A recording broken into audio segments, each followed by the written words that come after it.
La sécheresse des mois de mai et juin n'a pas épargné le Puy-de-Dôme. Les éleveurs sont en manque de fourrage pour nourrir leurs troupeaux cet hiver.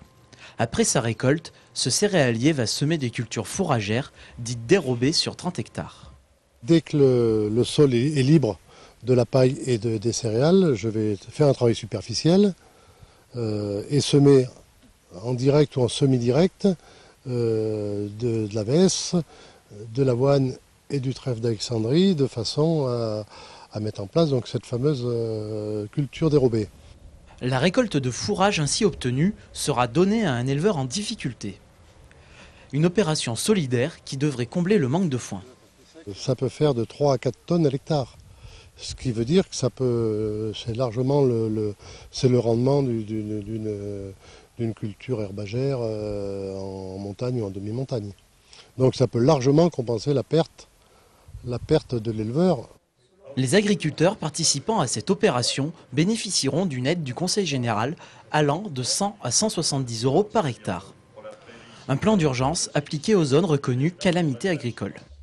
Et il nous reste à approuver cette démarche en session du Conseil général au mois de septembre, mais nous avons décidé, et j'ai prévenu tous les conseillers généraux, que ce dispositif est applicable dès maintenant, parce qu'on ne peut pas attendre la fin du mois de septembre, c'est le moment des récoltes précisément, et nous prendrons en compte également les cultures qui ont été faites dans ce type-là à partir du mois de juin.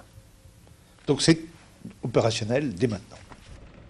Pour assurer un hiver sans manque aux éleveurs, 2000 hectares de cultures dérobées sont nécessaires dans le département.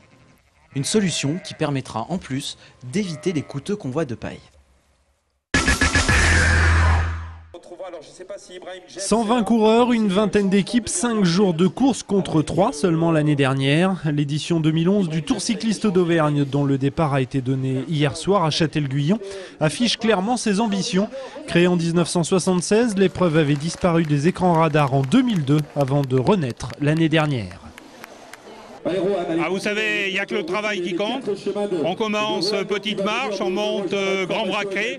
Aujourd'hui, on est sur le braquet intermédiaire. On espère demain obtenir un grand braquet. Et pour gagner leur pari, les organisateurs du Tour cycliste d'Auvergne s'attachent à rendre le parcours attractif en visitant cette année les départements du Puy-de-Dôme, de l'Allier et de la Haute-Loire. Mais les contraintes administratives et financières de plus en plus lourdes ne facilitent pas la tâche. Il y a beaucoup de contraintes de plus en plus au niveau sécurité, ce qui est normal. Et ensuite des contraintes de circulation, puisqu'on évolue sur la voie publique. Et il faut dire qu'on n'a pas les moyens du Tour de France de bloquer toute la circulation. Donc on fait avec, mais on s'en sort. Et après Saint-Pourçain-sur-Sioule et Brioude, les coureurs achèveront leur périple dimanche entre La Bourboule et Châtel-Guyon. On connaîtra alors le successeur de Benjamin Cantourné, vainqueur de l'édition 2010.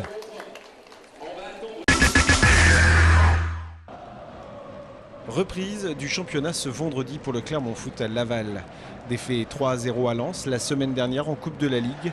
Une nouvelle fois, Clermont doit composer son effectif avec l'un des plus petits budgets de la Ligue 2 et en ayant perdu son principal sponsor maillot. Les moyens, on n'a pas de moyens. Je peux pas faire on fabrique pas les billets. Et puis on a ce qu'on a et il faut faire avec ce qu'on a.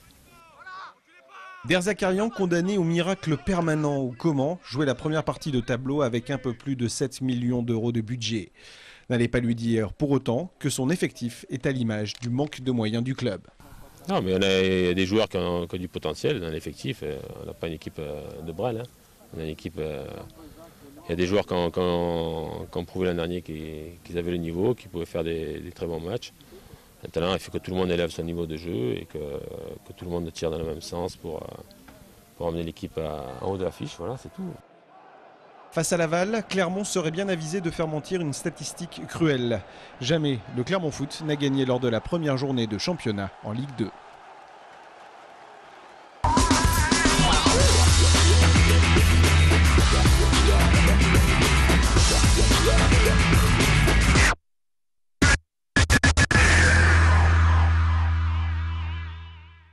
Bonjour, notre invité du jour est l'écrivain Denis Imbert. Bonjour. Bonjour. Alors vous êtes pour quelques semaines en Auvergne cet été, Denis Imbert, de retour de la Martinique. Oui, je suis revenu en Auvergne parce que bon, je n'ai jamais renié cette région, même si je l'ai quittée. J'y ai quand même vécu 25 ans. Je suis revenu me ressourcer dans les grands espaces auvergnats. Vous avez écrit un autre livre récemment, Le sang est plus épais que l'encre. Est-ce que vous pouvez nous expliquer quelle est la trame de ce roman? Alors la trame, disons que l'origine du roman, c'est une rencontre avec Hemingway, puisque je vis dans la Caraïbe, que je suis allé à Cuba, et je considère qu'Hemingway, c'est un écrivain que tout le monde connaît, même si on ne l'a jamais lu, même si on ne l'a jamais rencontré, parce qu'il est permanent, comme des gens comme Hugo, etc. Il est dans l'imaginaire populaire, on le retrouve aussi bien dans des bars, dans des tournois de pêche au gros. Enfin, c'est quelqu'un, dans la guerre d'Espagne aussi, c'est quelqu'un qui a été dans l'action autant que dans l'écriture. Donc tout le monde connaît Hemingway. Moi, je l'ai découvert, bien sûr, quand j'étais gamin. Et là, je viens de le redécouvrir, et notamment ses premières nouvelles. Et alors, quelle est la place et l'influence de cet écrivain dans votre livre à vous? Alors, disons que le livre tourne autour de, je dirais que c'est la recherche des paradis perdus dans l'ombre d'Ernest Hemingway. C'est-à-dire que le personnage principal essaye de se reconstruire et il rencontre lui aussi de façon tout à fait fortuite Hemingway et il en fait un peu son mentor, il essaye de suivre la ligne tracée par l'écrivain. Est-ce que les écrivains, les auteurs, mais aussi d'autres modes d'expression comme le cinéma sont vraiment au cœur de votre inspiration? Alors le cinéma, beaucoup. Je suis plus, je dirais, cinéphile que lecteur, bien que je lise quand même pas mal. Mais Hemingway, il a ce côté visuel qui m'a fasciné depuis le début. Et donc je trouve chez lui des choses qui me correspondent. C'est-à-dire, par exemple, cette proximité avec la nature, ce besoin de s'affirmer à travers l'action. C'est des choses qui... Disons que ce n'est pas un écrivain en robe de chambre. Quelqu'un qui reste dans son coin, il a toujours agi.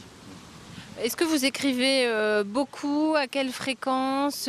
Comment est-ce que vous travaillez l'écriture? Comment vient l'inspiration? Pas mal aussi de vos voyages. Vous êtes un grand voyageur. Oui, enfin un grand voyageur peut-être pas, mais j'ai besoin toujours, quand j'écris un roman, de m'imprégner des endroits où je suis. C'est-à-dire que là, je suis en Martinique depuis 5-6 ans. Donc le précédent traitait justement de la Martinique, parce que comme je l'ai fait pour l'Auvergne, j'ai besoin de faire de l'endroit où je suis, des paysages et disons même des habitants de ces pays, j'ai besoin d'en faire des personnages, quoi. Est-ce que ça peut être le cas lorsque vous revenez comme ça pour quelques semaines en Auvergne? Est-ce que vos semaines ici pourront être l'occasion de nouvelles inspirations pour de nouveaux écrits? Pourquoi pas, dans la mesure où je suis d'une certaine façon, même si j'écris pas tout le temps, je suis toujours un peu à l'affût d'une histoire, d'une trame, d'un fait divers, de quelque chose qui soit un point de départ. Pour l'instant, là, j'ai pas encore réfléchi à la question, mais je me réimprègne, là, je fais des sortes de pèlerinages, je retrouve des lieux. J'ai l'impression, par exemple, quand je traverse Clermont, de reconnaître des gens que j'ai côtoyés, parce que c'est pas une ville immense. Donc je vois des gens, je dis, tiens, cette personne, je la connais. Un tel, ce lieu, etc. Je retrouve avec plaisir, d'ailleurs. Merci, Denis Imbert. Je vous remercie. Passez un bel été.